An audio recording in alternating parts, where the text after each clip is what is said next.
अरे तुम लोग पूरे एक जगह बैठ जाओ, मैं तुम्हारे को बिरयानी खिलाता हूं। तुम्हारे को बड़े की पसंद नहीं, छोटे की खिलाता हूं। छोटे की पसंद नहीं, तरकारी की खिलाता हूं। तुम लोग तीनों एक कमरे में बैठ कर डिसाइड कर लो, गाड़ी वाले, हाथ वाले, कमल वाले, ओवैसी क्या है। मगर तीनों के लिए हम भाईजान बने हुए हैं। तीनों के लिए हम भाईजान बने हुए हैं।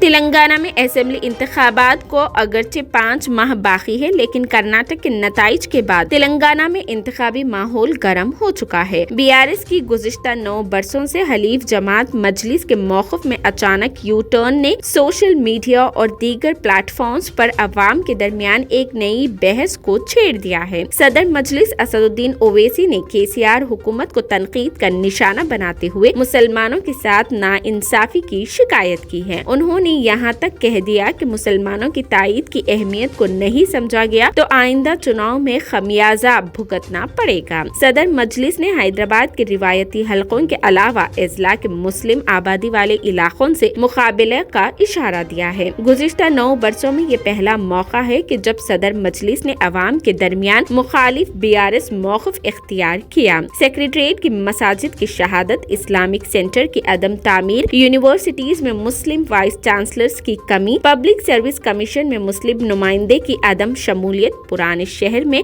मेट्रो ट्रेन और दीगर मसाइल का हवाला देते हुए केसीआर हुकूमत को इंतखाबात से ऐन क़ब्ल इंतबाह देते हुए सियासी हलकों में नई बहस छेड़ दी है। सोशल मीडिया, प्रिंट और इलेक्ट्रॉनिक मीडिया में मजलिस के अचानक यू टर्न पर बहस की जा रही है। सोशल मीडिया पर सरगर्म मुसलमान, जिनमें ज्यादातर नौजवान और तालीम याफ्ता तबका शामिल है, उनका ये एहसास है कि मजलिस का अचानक यू टर्न सोची समझी हिकमत अमली का हिस्सा हो सकता है। बेशतर अफराद का एहसास है कि किसी ठोस एजेंडे के बगैर अचानक हुकूमत की मुखालिफत से केसीआर के पास मुसलमानों का एतबार मुंतजिल हो जाएगा। जिस अंदाज में हुकूमत की मुखालिफत शुरू की गई है, उसी के टाइमिंग पर भी बहस की जाने लगी है। 9 बरसों तक केसीआर और उनकी हुकूमत की मुकम्मल तायीद की गई और यहाँ तक कहा गया कि आखिरी सांस तक केसीआर के साथ रहेंगे, लेकिन अचानक हुकूमत की मुखालिफत और अक़लियतों को दरपेश मसाइल को पेश करने अवाम के नजदीक मुसलमानों में अपनी गिरफ्त को बरकरार रखने की कोशिश है। इंतखाबी उमूर के माहिर का कहना है कि मजलिस का यू टर्न उसकी मजबूरी है, क्योंकि कर्नाटक नतीजे के बाद आम मुसलमानों में तब्दीली की लहर देखी जा रही है। इन हालात में अगर मजलिस बीआरएस हुकूमत के साथ रहती है तो वो मुसलमानों के फैसले की मुखालिफत के मुतरादिफ होगा। लिहाजा मुसलमानों के जज्बात से खुद को हम आहंग करते हुए मजलिस दोबारा क़यादत के मौक़िफ़ में बरकरार रहना चाहती है। सोशल मीडिया प्लेटफॉर्म्स पर असद ओवैसी की तकारीर पर मुतसाद रद्द अमल देखा जा रहा है। पुराने शहर के मुसलमान और खुद मजलिस के कायदीन भी इस बात पर हैरत ज़दा है कि क़यादत ने किसी से मशावरत के बगैर ही अचानक बीआरएस की मुखालिफत क्यों शुरू कर दी। दूसरी तरफ कांग्रेस पार्टी सूरत हाल पर गहरी नजर रखी हुई है। कांग्रेस कायदीन मजलिस के यू टर्न पर इजहार ख्याल से गुरेज कर रही है। उनका कहना है कि आइंदा असेंबली इंतखाबात में मजलिस के साथ किसी भी मफाहिमत से राहुल गांधी ने इनकार किया था। ऐसे में रियासती सतह पर कोई भी कायद मुखालिफ मजलिस मौक़िफ़ का खैर मकदम करने की जुर्रत नहीं कर सकता। मजलिस कितनी सीटों पर इलेक्शन लड़ेगी वो उनकी मर्जी की बात है। तेलंगाना के वजीर केटीआर ने किया बड़ा बयान। तेलंगाना के वजीर व बीआरएस पार्टी के कारगुजार सदर केटीआर ने कहा है कि आइंदा असेंबली इंतखाबात में मजलिस कितने सीटों पर इलेक्शन लड़ेगी ये मजलिसी क़यादत की मर्जी है। मैं नहीं मानता कि लोग मजहब की बुनियाद पर वोट देते हैं। केटीआर ने कहा कि उन्हें यकीन है कि मजहब से कता नजर एक अच्छी हुकूमत के इंतखाब को अवाम तरजीह देती है। केटीआर ने कहा कि तेलंगाना में बीजेपी नहीं है। बीआरएस पार्टी के कारगुजार सदर केटीआर ने इस यकीन का इजहार किया कि बीआरएस पार्टी तेलंगाना में तीसरी बार इख्तिदार में आएगी। बीआरएस 90 से 100 सीटों पर आसानी से जीत जाएगी। केटीआर ने कहा कि केसीआर दोबारा चीफ मिनिस्टर बनेंगे।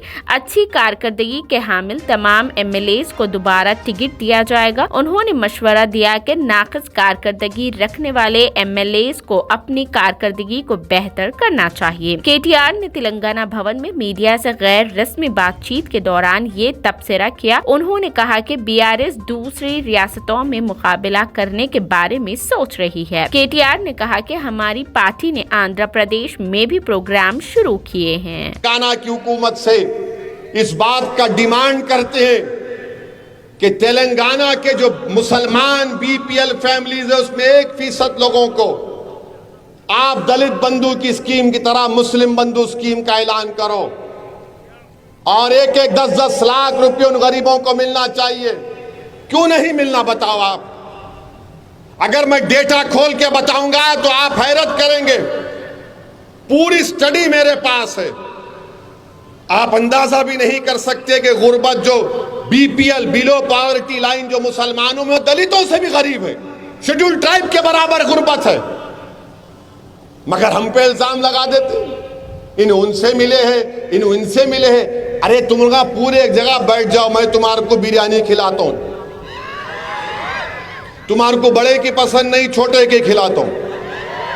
छोटे की पसंद नहीं, तरकारी की खिलाता हूं। तुम लोग तीनों एक कमरे में बैठ कर डिसाइड कर लो, गाड़ी वाले, हाथ वाले, कमल वाले, ओवैसी क्या है। मगर तीनों के लिए हम भाईजान बने हुए हैं। तीनों के लिए हम भाईजान बने हुए हैं। अरे ये क्यों बोले आप? अरे क्यों नहीं बोलूं मैं? सच्चाई को बयान कर रहा हूं, झूठ नहीं बोल रहा हूं, डेटा दे रहा हूं। माहिरीन को बिठाकर, प्रोफेसर आमिरुल्लाह खान हो, प्रोफेसर शाबान साहब हो, उनको बिठाकर वो लोग बना कर दिए कि ये दो, मगर आप सुनने तैयार नहीं।